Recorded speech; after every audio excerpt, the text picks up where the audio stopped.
Hai semua, jumpa lagi dengan Happy Bunny. Aku kali ini mau cerita tentang dolar lagi naik.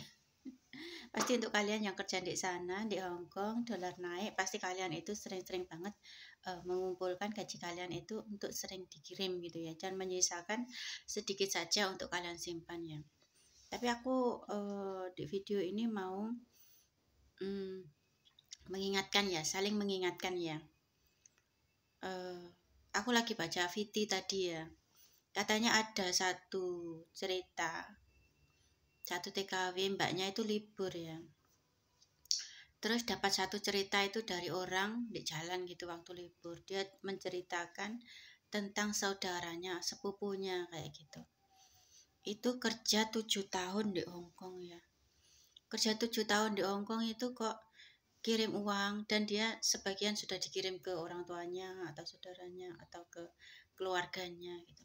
Dan sebagian lagi disimpan di ATM dia sendiri. 7 tahun tidak pernah dicek. Kok bisa ya? Tapi saya ingat waktu dulu saya kerja itu juga ngeri-ngeri sedap. Kerja di sana kita nggak pernah ngecek itu dan atas nama kita sendiri. Dan setelah mbaknya 7 tahun di Hongkong itu pulang ya untuk selamanya, maksudnya udah nggak balik lagi. Ternyata di rekeningnya itu tidak ada uangnya, kosong. Menurut kalian gimana itu?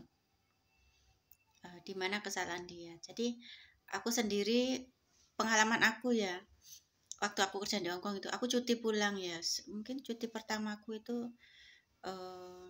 kerja di sana 3 tahun 5 tahunan saya baru cuti waktu itu. Pertama kali berangkat terus pulang cuti 5 tahun. Saya mau ngambil uang di ATM. Saya sudah bawa paspor, sudah bawa KTP, kan bukannya dulu di Hongkong itu. Terus ada kendala juga. Hampir saja saya tidak dikasih uang. Bisa saya ngecek rekening saya, bisa keluar itu nilainya. Cuman diambil nggak bisa.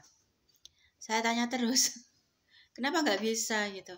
Ini datanya kurang lengkap. Kurang lengkapnya di mana? Saya di luar negeri itu buka, pakai paspor, nggak pakai KTP Indonesia. Nilai tingkatan dokumen kalau sudah paspor itu sudah dokumen yang paling tinggi.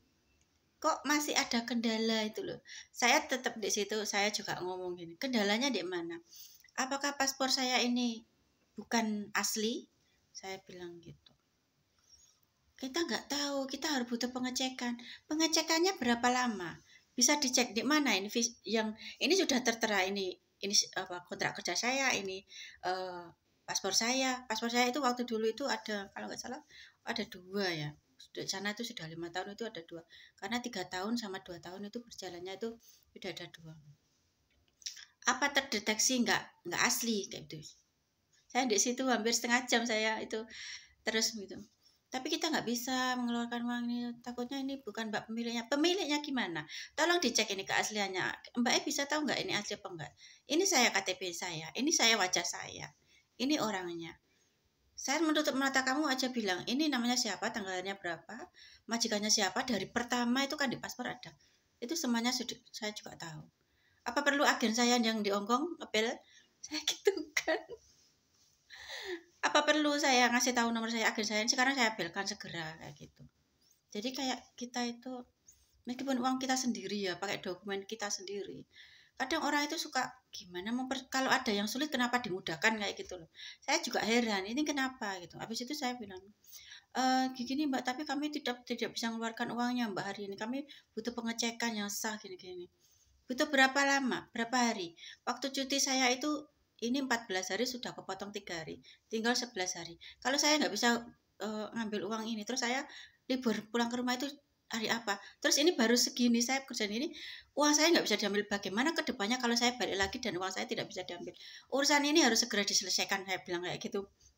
Saya gimana nggak emosi ya? Saya pulang bawa uangnya sedikit lah.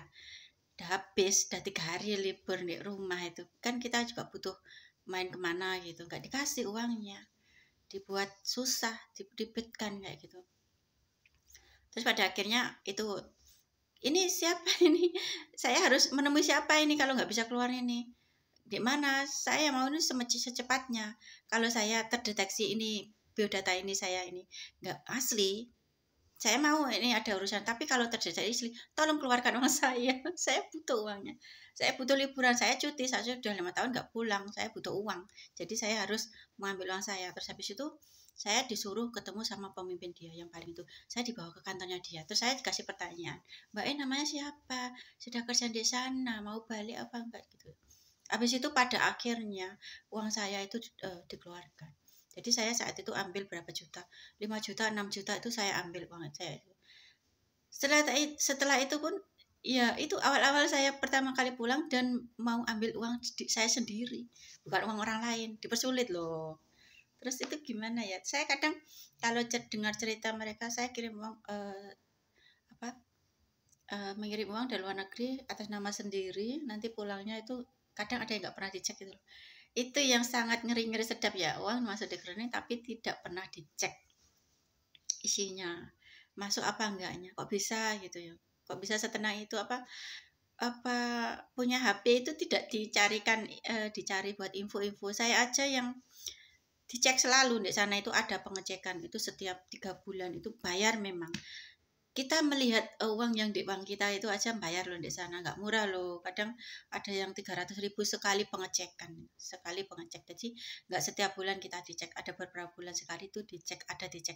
Kalau kalian punya mobile banking itu malah lebih bagus.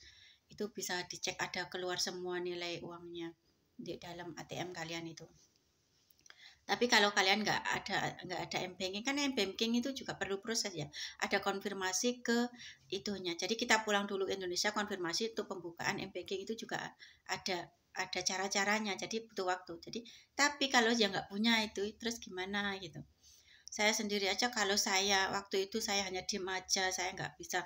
Oh, uang saya belum bisa keluar. Saya mikirnya itu jangka panjangnya. Semisal kalau saya balik lagi ke sana, terus uang saya tetap nggak bisa diambil, terus buat apa saya nabung? Buat apa saya ada rekening gitu untuk menampung uang saya hasil kerja di sana itu buat apa? Kayak gitu.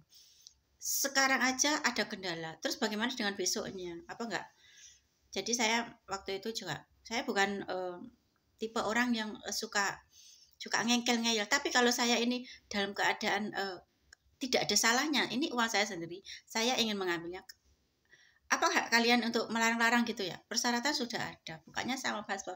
Ditanya, mbaknya harus ada KTP Indonesia, kenapa mbaknya buat luar? Loh, desanya memang ada cabangnya. Anda ya nggak tahu atau saya yang kurang info ya. Di sana itu ada cabangnya besar. Ada cabangnya di sana. Memang ada besar. Beberapa bank Indonesia di sana itu memang ada cabangnya.